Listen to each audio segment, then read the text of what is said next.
Hey guys, welcome back to the channel. Thanks for joining us. We're talking about the Blue Jays pitching. It's pretty much free agent time. We're not going to be in the playoffs, so it's time to start thinking about the holes we have. The holes we're going to be looking to fill in the offseason with free agents and with trades or however we may do it. But for now, we're looking at free agent pitching for the offseason for the Blue Jays. We're thinking possibly that Bowden Francis might be looking pretty solid for a spot in the rotation right now based on the fact that he just won AL Pitcher of the Month. What were the stats on that, Logan? Oh, some good stats. Okay. 34 innings pitched. He got 39 strikeouts. He had a 0.41 whip in 1.2 FWAR, 4 quality starts, and a 1.05 ERA in the month of August. The fun one is the first time since 1901 that a pitcher has allowed just 10 hits and less than 5 walks in a calendar month. So what I'm hearing is nothing special, totally hittable. Special, totally hittable. Okay. Good. Yeah, I think there's a pretty good chance he's going to be your number 5 guy. Right. So we're probably looking for at least a number 4 level, maybe make Bassett your number 4 guy and hopefully find like a number 3 level guy. I mean, that's a thought. That's a thought for sure. As we discussed kind of earlier off camera, got to be a lefty. Got to be a lefty, yes. Ricky Tiedemann is the only lefty starter that's close, and he's just got TJ. So, they got to go get a lefty starter now. The more we talk about this, the more I realize, they absolutely have have to get a lefty TJ starter. until late in the year. He's out next he's season. 2026. He's not pitching in the major leagues next year. He's not on the radar right now. He's not. So when we look at it, it's got to be a lefty. And he's not really considered in any of this conversation. Really, he's that far out. Yeah. So yeah, they got to go get a lefty, and there's a few of them out there. Yeah. That are probably worth getting.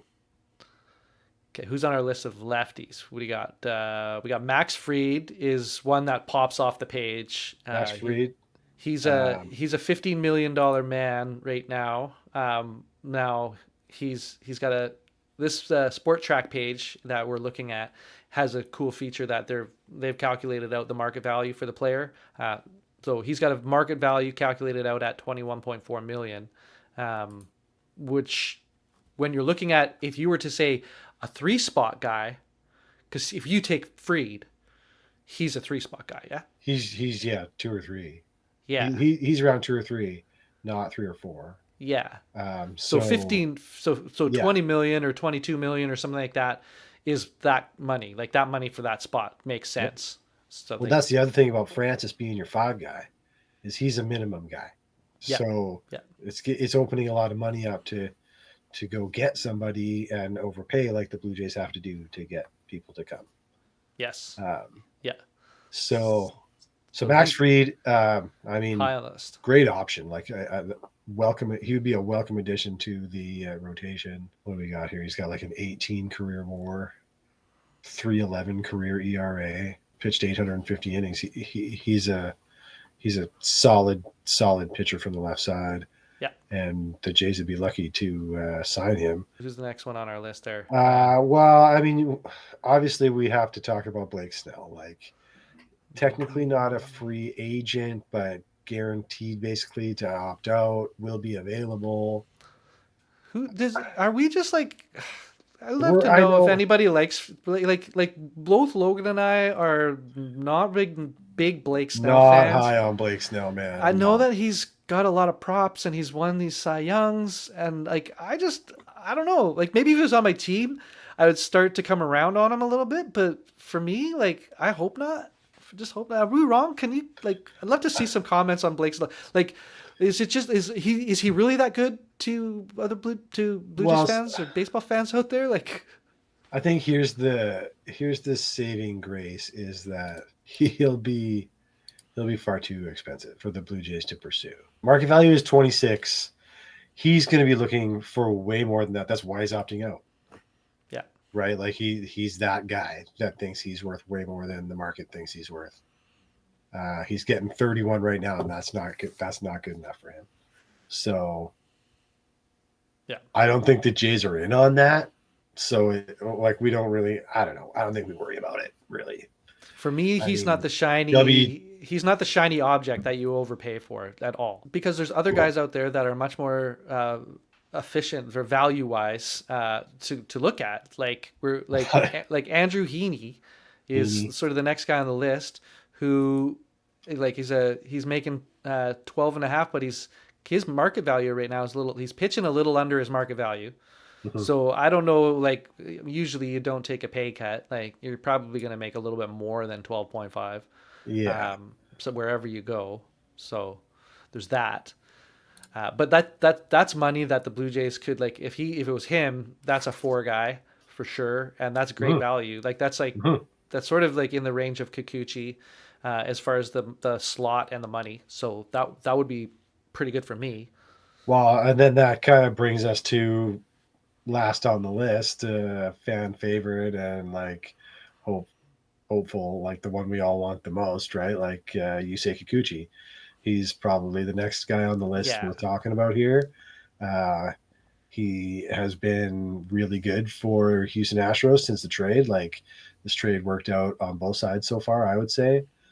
Jays got what they wanted out of it, and Houston got what they needed out of it. Like, yeah. uh, but but he is free agent at the end of the season, and I see the Jays going after him, right? Because market value is 13.5 million. He's probably going to be looking for closer to 20 million a season As a Boris client, as a Boris client. I have no doubt they'll And shoot for the stars. yeah, well, they'll shoot for the stars, but I think he's kind of worth it. So, like, if the Jays offer him 20 million for six, give him 100 million or 100, whatever, 150 million, 120 million, 33-year-old guy. I'd be looking. Does he think he's going to get a maybe 6 year five, contract? 20 million for I think a five, and just do 4 or 5 100. year contract is where he'll end up. Yeah, Yeah. but So even do if the it's Jays 20, go extra money or extra years? Like this is how they get guys, right? It's either extra money or extra years. And so what do you do? Usually, so yeah. I think because he's 33, he might want 6 years, and that's what'll draw him in. And the Jays will do it, like whatever. The now my I don't know if I'm just like wishing with my heart and everything, but I know that he has talked about liking it in Toronto and how his family likes it in Toronto, and I'm really hoping that like trumps the Boris effect with the money, and maybe he takes a slightly team friendly contract. Just He like might, just hoping, right? Like anyway, it's a yeah, thought. he It's a might. thought.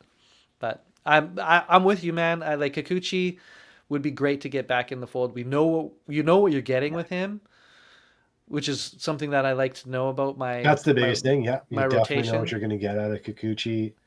You know he likes it in Toronto. You know he knows the guys. There's no like getting used to a new clubhouse at that point. You know, like he'll be ready to go.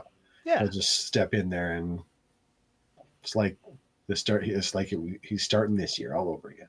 yeah, exactly. So there's that familiarity to it, comfort. It makes it easy for both sides. Let us know what you guys think. Would you like to bring Kikuchi back, or do you have your eye on a different lefty? And Yeah, I is there don't think we're somebody we like, completely overlooked? There's definitely other lefties out there. We just kind of these were the top four that we kind of thought the Jays might pursue, but maybe there's a sleeper out there we don't know about. Somebody else does. Let us know. let us know. Anyway, thanks for joining us for a few minutes, and we will see you guys in the next video. Okay, take care. Go Jays. Peace.